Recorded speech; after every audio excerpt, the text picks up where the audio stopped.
ఇక కళ్యాణదుర్గం నుంచి మంత్రి ఉషశ్రీ చరణ్ ని మార్చింది వైసీపీ అధిష్టానం. కళ్యాణదుర్గంలో ఈసారి వాల్మీకి వర్గానికి అవకాశం కల్పిస్తున్నారు. అయితే తాను పెనుగొండ నుంచి పోటీ చేస్తున్నానని చెప్తున్నారు మంత్రి ఉషశ్రీ చరణ్. అయితే ఎవరు ఎక్కడి నుంచి పోటీ చేసినా ప్రజలు సీఎం జగన్ ని చూసే ఓట్లేస్తారంటున్నారు ఉషశ్రీ.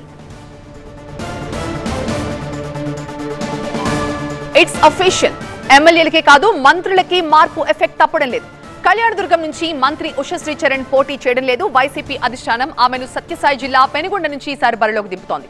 ఈ విషయాన్ని స్వయంగా ఆవిడే ప్రకటించారు. సామాజిక సమీకరణాల్లో భాగంగా సీట్ల సర్దుబాటు జరిగిందని చెప్తున్నారు. ఎవరు ఎక్కడి నుంచి పోటీ చేసినా ప్రజలు సీఎం జగన్ ని చూసే ఓటేస్తారంటున్న మంత్రి ఉషశ్రీ చరణ్ తో మా senior correspondent Naresh face to face. కళ్యాణదుర్గంలో రాబోయే ఎన్నికల్లో వైసీపీ అభ్యర్థి ఎవరనేది ఇంకా సందిగ్ధంలో ఉంది. అయితే ఇప్పటివరకు ఉన్నటువంటి మంత్రి ఉషశ్రీ చరణ్ను పెనుగొండ నుంచి పోటీ చేయాలంటూ కూడా ఇప్పటికే అధిష్టానం ఒక నిర్ణయం తీసుకున్నట్లుగా తెలుస్తుంది. ప్రస్తుతం మనతో మంత్రి ఉషశ్రీ చరణ్ ఏంటి ఈసారి కళ్యాణదుర్గం నుంచి పోటీ చేయట్లేదని తెలుస్తుంది. మీరు పెనుగొండ నుంచి పోటీ చేయబోతున్నారు?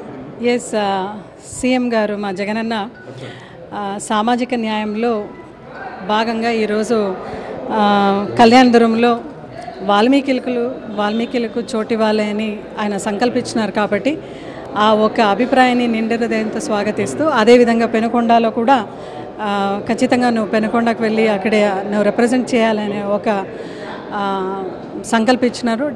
నిర్ణయం ఏదైతే ఉందో దాన్ని నిజంగా చాలా హ్యాపీగానే నేను స్వాగతిస్తున్నాను. జగనన్ని, దేవుణ్ణి, కష్టాన్ని, ప్రజల్ని నమ్ముకునే వాళ్ళు ఎవ్వరూ కూడా మోసం పోలేదు చరిత్రలో. ఈరోజు కూడా దాన్ని నమ్ముకొని పెనుకొండకు వెళ్తున్నాం. ఖచ్చితంగా కళ్యాణదుర్గంకి అయితే సేవ చేసినాము. బీటీపీ అనేది ఏదైతే భైరవనతిప్ప ప్రాజెక్టుకు, ఆ ప్రాజెక్టు ద్వారా చాలామంది రైతులకి కూడా జగనన్న ద్వారా మంచి చేయగలిగినాం. అభివృద్ధి అయితే బాగా జరిగింది. సో పెనుకొండలో కూడా పెనుకొండ ప్రజలందరికీ కూడా ఈరోజు పెనుకొండ రిప్రజెంట్ చేయాలనే ఒక సంకల్పించినారు జగన్ సార్. కాబట్టి డెఫినెట్లీ ఆయన ఆర్డర్స్ మేరకు వెళ్తాం. అక్కడ కూడా వెల్ఫేర్ స్కీమ్స్ని, అదేవిధంగా డెవలప్మెంట్ని కూడా 100% చేసి మా ముఖ్యమంత్రి గారికి దీన్ని గిఫ్ట్గా ఇవ్వబోతున్నామని. అనంతపురం జిల్లా నుంచి సత్యసాయి జిల్లా అయినటువంటి పెనుగొండకు వెళ్తున్నారు. నియోజకవర్గ మార్పుతో పాటు జిల్లా కూడా చేంజ్ అవుతున్నారు. ఏ అంశాలు క్రైటీరియాగా పనిచేసినాయి అనుకోవచ్చు అంటారు? కళ్యాణదుర్గంలో మీకు అవకాశం లేకుండా ఈసారి వాల్మీకి సామాజిక వర్గం ఇవ్వాలి, మిమ్మల్ని పెనుగొండ పంపించే అంశం. దీంట్లో ఉండేది ఓన్లీ సామాజిక న్యాయం కల్పించాలి అనేసి ఈరోజు ఎక్కడైనా ఒక చోట వాల్మీకిలో అకామిడేట్ చేయాలి కదా. సో కళ్యాణదుర్గంలో అకామిడేట్ చేస్తున్నారు కాబట్టి, అండ్ ఈ ఒక డిసిషన్ అయితే I welcome it whole heartedly.